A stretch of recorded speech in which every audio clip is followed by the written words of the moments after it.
Ministry of road and transport ने गाड़ियों में इथेनॉल का 100% यूज़ करने का निर्णय लिया है।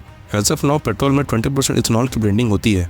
ये एक सिग्निफिकेंट डिसीजन है भारत जैसे बड़ी आबादी वाले देश के लिए। इस वीडियो में हम सरकार के इस निर्णय का एनालिसिस करेंगे। हम बेसिक इस टॉपिक को कवर करेंगे। व्हाट इज इथेनॉल, इथेनॉल के सोर्सेज क्या हैं, प्रेजेंट पॉलिसी ऑफ गवर्नमेंट, सरकार इसको इतना ज़्यादा पुश क्यों कर रही है, इसके एनवायरमेंटल इम्पैक्ट, विषय में से जुड़े हुए केस स्टडीज़ और अंत में पॉसिबल सॉल्यूशंस के बारे में बात करेंगे। ये वीडियो काफ़ी इन्फॉर्मेटिव होने वाली है, सो वीडियो को अंत तक ज़रूर देखिएगा। एथेनॉल एक प्रकार का अल्कोहल होता है। ये एक क्लियर कलरलेस लिक्विड है जिसको एज अ फ्यूल यूज किया जाता है। एथेनॉल की प्रॉपर्टीज़ की बात करें तो इसका ऑक्टेन नंबर पेट्रोल से ज़्यादा होता है। ये पेट्रोल से कम carbon monoxide and particular matter produce करता है। सो हम कह सकते हैं कि पेट्रोल से ज़्यादा बेटर फ्यूल है, बट इसमें पेट्रोल के मुकाबले 30 से 35% कम एनर्जी होती है। देवर आपको सेम डिस्टेंस ट्रैवल करने के लिए ज़्यादा फ्यूल की ज़रूरत होगी। एथेनॉल एक प्रकार का बायोफ्यूल भी है। बायोफ्यूल मीन्स ऐसा फ्यूल जिसको ऑर्गेनिक मैटर जैसे प्लांट, एल्गी, एनिमल वेस्ट या एग्रीकल्चर वेस्ट से बनाया गया हो। बायोफ्यूल प्रोडक्शन को 4 जनरेशंस में डिवाइड किया गया है। फर्स्ट जनरेशन, इसमें फूड बेस्ड क्रॉप्स का यूज़ किया जाता है जैसे कि sugar cane, corn, wheat etcetera. Second generation, इसमें नॉन फूड बायोमास सोर्सेज जैसे कि rice straw, wheat straw, wood waste, agriculture residue को यूज़ किया जाता है फ्यूल प्रोड्यूस करने के लिए। थर्ड जनरेशन, ये एक एल्गी बेस्ड ऑप्शन है जिसमें माइक्रो एल्गी और सी वीड का यूज़ किया जाता है फ्यूल बनाने के लिए। फोर्थ जनरेशन, इसमें जेनेटिकली इंजीनियर्ड एल्गी और माइक्रो ऑर्गेनिज्म का यूज़ किया जाता है टू प्रोड्यूस फ्यूल। ये टेक्नोलॉजी अभी अपने शुरुआती स्तर पर ही है। इंडिया की ethanol production at present first generation based है। मीन्स हम एग्रीकल्चर क्रॉप्स जैसे कि शुगर केन, मेज पे डिपेंडेंट है फॉर एथेनॉल प्रोडक्शन। सरकार 2018 में नेशनल बायोफ्यूल पॉलिसी को लेकर आई थी जिसके हिसाब से पेट्रोल में 20% इथेनॉल की ब्लेंडिंग साल 2030 तक अचीव करना था। इस पॉलिसी को 2022 में अमेंड किया गया। इसमें 20% इथेनॉल ब्लेंडिंग को साल 2025-26 तक अचीव करने का टारगेट रखा गया।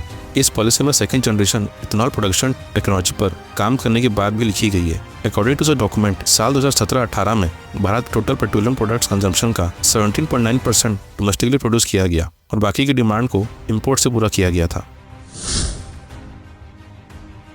ब्राज़ील वर्ल्ड में एक लीडिंग एग्जाम्पल माना जाता है इथेनॉल ब्लेंडिंग के मामले में। आज के समय ब्राज़ील वर्ल्ड का सेकंड लार्जेस्ट इथेनॉल प्रोड्यूसर है। ब्राज़ील की सरकार 1970s में इथेनॉल ब्लेंडिंग की पॉलिसी को लेकर आई थी। आज के समय ब्राज़ील में मैंडेटरी अराउंड 27% की इथेनॉल ब्लेंडिंग होती है। साथ में 80% से ज़्यादा ब्राज़ीलियन कार्स फ्लेक्स फील्ड पर चलते हैं। मीन्स ये कार्स E100 तक का इथेनॉल ब्लेंड को हैंडल कर सकते हैं। ब्राज़ील में ethanol production mainly sugar cane से किया जाता है। ब्राज़ील अभी धीरे धीरे सेकंड जनरेशन बायोफ्यूल प्रोडक्शन की ओर बढ़ रहा है। यूएसए की बात करें तो यूएसए वर्ल्ड का लार्जेस्ट इथेनॉल प्रोड्यूसर है। यूएसए में मुख्य तौर पे कॉर्न का इस्तेमाल किया जाता है इथेनॉल बनाने के लिए। यूएसए और ब्राज़ील मिलकर वर्ल्ड का 87% इथेनॉल मैन्युफैक्चरिंग करते हैं। एज ऑफ नाउ इथेनॉल हम फर्स्ट जनरेशन के मेथड से प्रोड्यूस कर रहे हैं, मेनली शुगर केन से। शुगर केन एक वाटर गजलिंग क्रॉप है। 1 लीटर इथेनॉल प्रोड्यूस करने के लिए अराउंड 3 से 3,500 लीटर पानी की जरूरत पड़ती है। इसमें क्रॉप को उगाने से लेके प्लांट में इथेनॉल बनाने तक का प्रोसेस इंक्लूडेड है। ट्रॉपिकल एरिया होने के कारण ब्राज़ील के लिए ये करना कंपैरेटिवली आसान है। जहाँ शुगर केन उगाने के लिए रेन वाटर इस्तेमाल किया जाता है, वहीं भारत में हम ग्राउंड वाटर का इस्तेमाल कर रहे हैं गन्ने उगाने के लिए। ब्राज़ील की आबादी 21 करोड़ के आसपास है, वहीं भारत के 140 करोड़।